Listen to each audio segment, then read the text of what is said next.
ഇന്നലെ രാത്രി എൻ്റെ ഭർത്താവുമായിട്ട് ഞാൻ ഭയങ്കര അടിയായിരുന്നു. അതിൻ്റെ ദേഷ്യത്തിൽ ഞാൻ അയാൾക്ക് ഫുഡ് ഉണ്ടാക്കി കൊടുത്തില്ല. അതൊന്നും സാരമില്ല, അയാൾക്ക് സ്വന്തമായിട്ട് ഭക്ഷണമൊക്കെ ഉണ്ടാക്കാൻ അറിയാലോ. അതിരിക്കട്ടെ, മോള് വല്ലതും കഴിച്ചോ? നിനക്ക് ഓക്കെ ആണെങ്കിൽ ഭർത്താവുമായിട്ട് അടിയുണ്ടാക്കാൻ 3 കാരണങ്ങൾ ഞാൻ പറഞ്ഞു തരട്ടെ.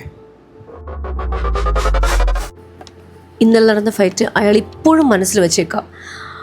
രാവിലെ എഴുന്നേറ്റപ്പോൾ മുഖം ഇത്ര ഉണ്ടായിരുന്നു. എന്നോട് പറയാതെ ഓഫീസിൽ വരെ പോയി. അതിൻ്റെ ദേഷ്യത്തിൽ ഞാൻ ഷോപ്പിങ്ങിന് പോയി. അയാളുടെ ക്രെഡിറ്റ് കാർഡും കൊണ്ട് 20,000 രൂപയ്ക്ക് പർച്ചേസ് ചെയ്തു. അതൊന്നും സാരമില്ല, ഇതിനെ പറയുന്നത് സെൽഫ് ലവ് എന്നാണ്.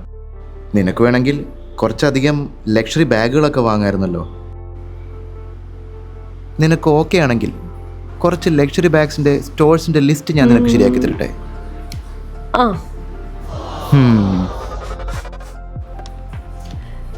എൻ്റെ ഷോപ്പിംഗ് ബിൽ കണ്ടിട്ട് അയാൾ എന്നോട് ഭയങ്കരമായിട്ട് ദേഷ്യപ്പെട്ടു.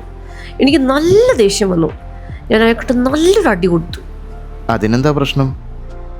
അടിച്ചല്ലുള്ളൂ, കൊന്നില്ലല്ലോ. നിന്നെ കണ്ടാലേ അറിയില്ല നീ എത്ര നല്ലവളാണ്. നിനക്ക് വേണമെങ്കിൽ ഞാൻ 3 ഡോക്ടേഴ്സിൻ്റെ ലിസ്റ്റ് തരട്ടെ, നിന്റെ ഹസ്ബൻഡിനെ കാണിക്കാൻ.